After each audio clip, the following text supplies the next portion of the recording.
Hey, I'm talking shit over here. And by that I mean I am literally talking out of my ass, because this is yet another iteration vlog. This is yet another DADCAW where I talk about iteration. And you know, I've gotten pretty good at talking out of my ass for the last couple of weeks or so. In the last couple of weeks, I should say. I've been doing a lot of exactly that, sort of flying by the seat of my pants. I'm kind of underselling it a little bit because I did a little bit of prep beforehand on a lot of the shows I've been doing on the other channel. But I've noticed that the hardest part is always introducing the topic, getting the video started, getting the talk show or interview or whatever the case may be, whatever kind of video it is. It could even be one of these ones, right? Sometimes I'll find it rather difficult to really jump into the deep end and actually get to the point where I can start doing what I feel I do best, which is sort of adapt in the middle of what somebody else is saying, throw to a person who hasn't spoken in a while and get their opinion on things, but tailor the question so that it feeds off of what the previous person who just talked about whatever topic is sort of acknowledged, and allowing the new person who I'm throwing to adequately be brought up to speed with the conversation and feel like they can pretty much go anywhere. They can either continue off of that same topic or they can go into their own direction based on whatever they happen to know. Obviously, this is most apparent on the first-person mapper video that I did over on the other channel, where I was in essence hosting a panel of 4 other people. One of them, the co-host of the show, Cat Food, who's responsible for a ton of maps, some of which have been added to the game, and the game being CSGO, of course. Then, obviously, I was also hosting the rest of the panel was the 3 people who were involved in the creation of a specific map that we were talking about and sort of deconstructing and getting the behind-the-scenes information on. So a lot of the stuff that I ended up doing in that particular video, I think, was indicative of my ability to, essentially, especially since it was something that I had never done up until that point, but I was essentially practicing the idea of, you know, keeping in mind what has been said, keeping in mind what I'm going to be sort of pushing the conversation towards eventually, and also keeping in mind who's spoken recently, who's got to, you know, step in that respect, and, you know, making space for everybody to have a somewhat even opportunity to speak. Obviously, some people are going to speak more than others in general, unless you've got a really well-balanced show, which is not guaranteed in the space that I'm working within. So because of that, you want to make sure that you can at least, to some degree of confidence, allow for the people who maybe did not speak as much to make up that time should they choose to, should they want to. And you want to make sure that people are comfortable. So that's something that I've learned recently is I've actually, generally speaking, I'm a lot better at dealing with the mid-video sort of, if it was a CSGO match, it would be the mid-round call. If it was a StarCraft match, it would be the mid-game sort of tech switch or whatever. Like, I'm really good at keeping things nimble and sort of flexing from one topic to the next in a way that doesn't feel very full of seams. It feels relatively seamless, I think. So obviously I'm still improving just in that aspect alone, just by virtue of doing it more often. But it is something that I've noticed more recently is like, I'm finding that as long as I do a bit of prep initially, as long as I write in the introductions for the people who are going to be speaking, and as long as I jump into that sort of thing, obviously one of the things that I'm taking away from the experience is knowing for sure, for a fact, that I am essentially money when it comes to the end stage, right? When it comes to the actual meat of the video, the reason why people are here, once they get past the introduction, they hear whatever I have to say about the individuals, and they essentially are allowing me to brief them on why they should watch the episode of whatever the talk show or interview show is. And they get some information on the person or the people who are involved.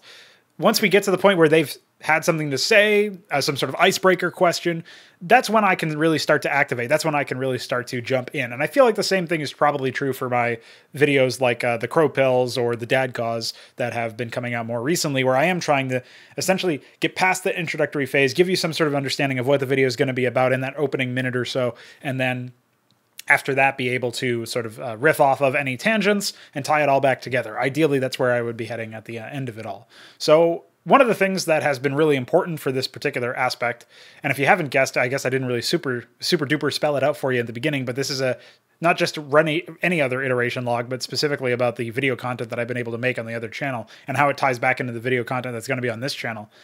I think that one of the major benefits of taking this sort of approach where I am trying to just do a lot of content overall and then studying it where there's downtime, where there's sort of time to meditate on the effects of the content, the strategies that I tried, the pain points or problem points that I should be able to deal with in the future.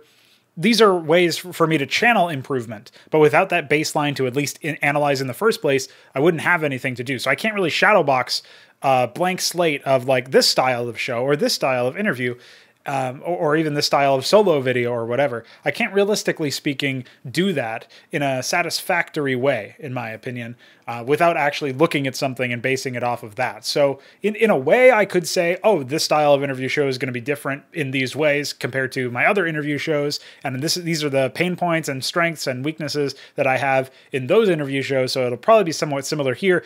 But I think it varies so much on the minutia. Once you get down to a lower level, there's so much variance depending on the crowd that you have, depending on the kind of people you have, depending on whether or not the show is live, whether or not the show is just a pre-recorded thing, as many of them are. But when they are live, that does add a different dynamic because you've got to be cognizant of, I mean, for one, your setup has to be completely different. You have to make sure that you've gotten the audio squared away beforehand because you can't touch it afterwards. So you want to make sure you do audio tests a little bit more stringently. You might have to do a couple different passes because, especially with Discord being the main way that you're doing a lot of these things, you end up with a lot of really shitty audio, so, and a lot of variance in the audio as well. So you really need to like fine tune stuff to be as satisfied as I'm able to be.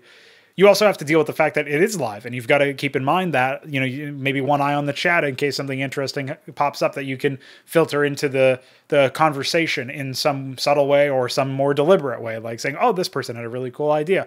That there's a time and a place for that sort of thing. So figuring out where to slot that in, where to pivot. Essentially, the chat becomes, in an abstract way, another kind of guest for your interview show or talk show, where you have to, in essence, consider their point and consider if there's any value in there. Now, maybe that'll change over time. Maybe as I get more experienced and maybe even prepare a bit more specifically or stylistically with some of these different talk shows that are going to be going live more often, you might see a bit more or a bit less like chat interaction in that sense in the early stages of the show, just because I become more comfortable and more confident with certain things from that perspective. So we'll see how that goes. Realistically speaking, I don't know 100% what it's going to be like. But right now, that's sort of how I'm conceptualizing things. And I think that another aspect that is very translatable to all sorts of different content, doesn't have to be just video content or talk shows or interviews or whatever. One of the things that I've really felt in the aftermath of meditating on some of these shows that I've been able to do and looking back at them and listening back to them, watching them back as well has been super helpful if there is a video component, which there often is. That sort of approach has led me to some interesting thought processes where there's a reason why there's some success. There's a reason why the content has a decent amount of foundation below it. And some of that is stuff that I've been doing for years. Like I've just been talking into a microphone for years. For the last year or so, I was predominantly talking into a webcam as well with the mod streams and stuff. So I grew very comfortable in that sense. And once I was done with the initial acclimatization period of doing a different style of content, I was also relatively quick to take to some sort of comfort level when it comes to the microphone and webcam aspect of this show, these kinds of shows that I'm talking about that I'm referencing on the other channel as well. And I even think that this has leveled up my game when it comes to handling the podcast stuff that I've been doing with Dynamo more recently. We've obviously only released 2 episodes of that show so far, but that's something that I think is pretty on point as well in general. So it's something to keep in mind, I think, going forward, is that there's a time and a place. There's room for all sorts of different ways to improve your style, but a big deal has been meditating back on that and thinking about that. And also acknowledging that some of the foundations for why I'm at a certain level of competence or quality or whatever the case may be, why I have certain strengths and weaknesses, basically, the reason for that is often stuff that was set in motion years ago when I started doing different aspects of the video making hobby. And I think this applies to all sorts of stuff. Like if you started working on levels in a 2D game, maybe that gives you some sort of foundation for a 3D game that sets you up in a different perspective than if you started with 3D, because you're taking some elements of the 2D design process into the 3D design process. So that would be an example of if we went from RTS level design to FPS level design. Most FPSs are 3D. So the idea that we would be able to create compelling levels, I think I could do that. I think, especially since I've been doing map analyses in CSGO's space and seen some Doom games and seen some of those other games where I've essentially conducted some sort of criticism and qualitative analysis of those levels. I think a lot of the times one of the things, maybe I would be off on some of the suggestions to fix things because maybe I'm not as well versed in the RTS sense. when it comes to actually technically implementing some of the ideas that I might have for alternatives. But generally speaking, I think a lot of the criticisms I'm able to levy are relatively speaking on point. At least there's some truth to there, even if it doesn't necessarily fit to most people's understandings of the FPS genre, because I'm coming at it from a 2D perspective, if that makes any sense. Now, that doesn't mean that it's not possible to learn a 3D perspective more completely, or as well as somebody who's never played 2D and always been working within 3D spaces. What it does mean is that you take a certain prism that you're seeing life through, that you're seeing these games through, these levels through, and you're applying it to stuff that doesn't fit the same bill as what you built that prism through. You know, you built this foundation for how you analyze content, and that foundation will inform you in different ways than somebody else's foundation that's different in XYZ manner.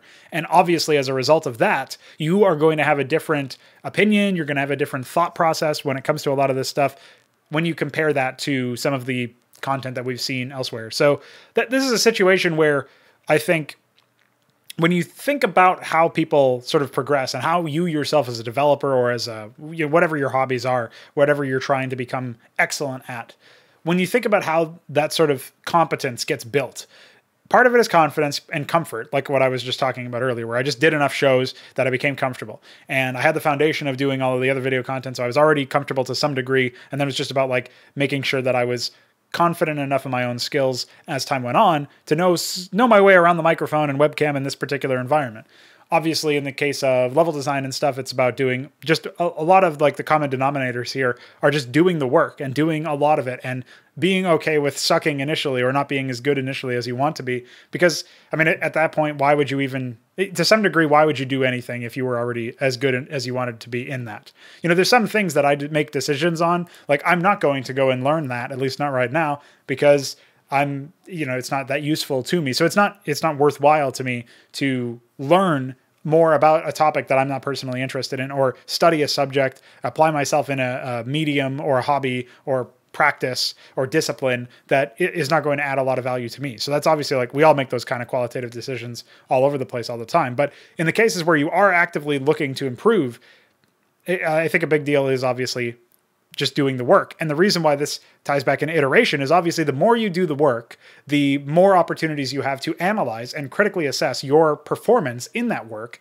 and see where you fell short, see where you succeeded, try to shore up the weaknesses, play to your strengths, understand how you can improve in all of those aspects. And one of the big deals is, of course, accepting that you may never reach the ceiling. You may never get to the point of perfection, as it were, or whatever human attainable goal or standard is similar to perfection.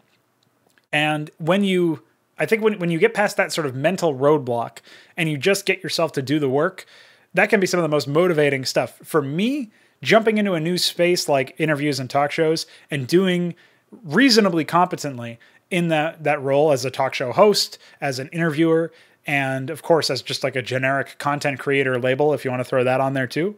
I think, organizing content that people want to be a part of, as well as that content that people want to see. These are all really important things in that space. And they're all things that I was not just a couple months ago. So the idea of jumping into a new field is uniquely motivating because this is a chance where clearly I'm interested in the topics or the fields or whatever you would call that. And clearly I'm personally invested in the development of myself in those scales, those realms, those disciplines, because I want to make the best content possible. And when you have that vested interest in the field and you also want to improve in general, then you're naturally going to be able to. And a big way to do this in a conscious manner is to think about the content that you've been able to put out and then iterate on that content, iterate on the mechanisms by which you create that content, and eventually get to the point where you've just been improving steadily. So as sort of all over the place in some ways, but I think relatively competent romp through the fields of iteration. Once again, I do believe that iteration is just purely the simplest way to improve.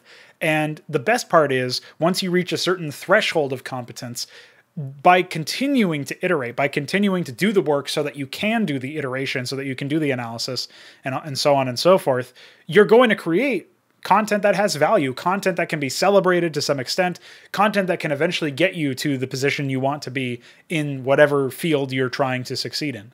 And that's one of the main powers of iteration, is not just improving at creating content, but it's the content that you're creating in and of itself that can stand on its own legs, that can have value just as a piece, not necessarily just as a stepping stone to where you end up, but also as a piece of content that you've created. So hopefully this was translatable enough to a bunch of different disciplines, a bunch of different fields.